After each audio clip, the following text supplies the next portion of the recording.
যেকোনো সাইজের ডিমের কেজ বসাতে পারবেন। অনেকেই কমপ্লেন করেন।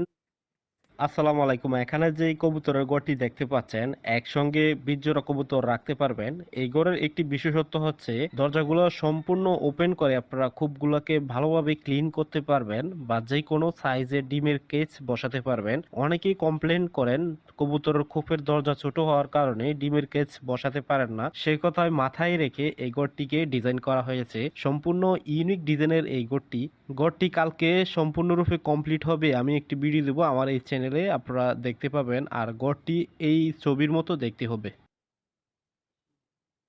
আসসালামু আলাইকুম। এখানে যে কবুতরের ঘরটি দেখতে পাচ্ছেন, একসঙ্গে ২০ জোড়া কবুতর রাখতে পারবেন।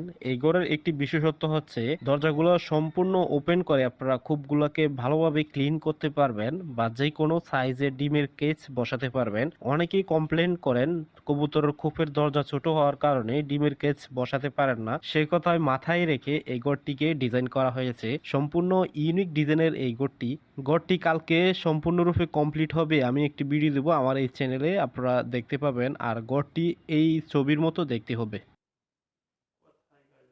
আসসালামু আলাইকুম। এখানে যে কবুতরের ঘরটি দেখতে পাচ্ছেন, একসঙ্গে ২০ জোড়া কবুতর রাখতে পারবেন। এই ঘরের একটি বিশেষত্ব হচ্ছে দরজাগুলো সম্পূর্ণ ওপেন করে আপনারা খোপগুলোকে ভালোভাবে ক্লিন করতে পারবেন বা যে কোনো সাইজের ডিমের কেজ বসাতে পারবেন। অনেকেই কমপ্লেন করেন কবুতরের খোপের দরজা ছোট হওয়ার কারণে ডিমের কেজ বসাতে পারেন না। সেই কথায় মাথায় রেখে এই ঘরটিকে ডিজাইন করা হয়েছে। সম্পূর্ণ ইউনিক ডিজাইনের এই ঘরটি কালকে সম্পূর্ণরূপে কমপ্লিট হবে। আমি একটি ভিডিও দেবো আমার এই চ্যানেলে, আপনারা দেখতে পাবেন। আর ঘরটি এই ছবির মতো দেখতে হবে।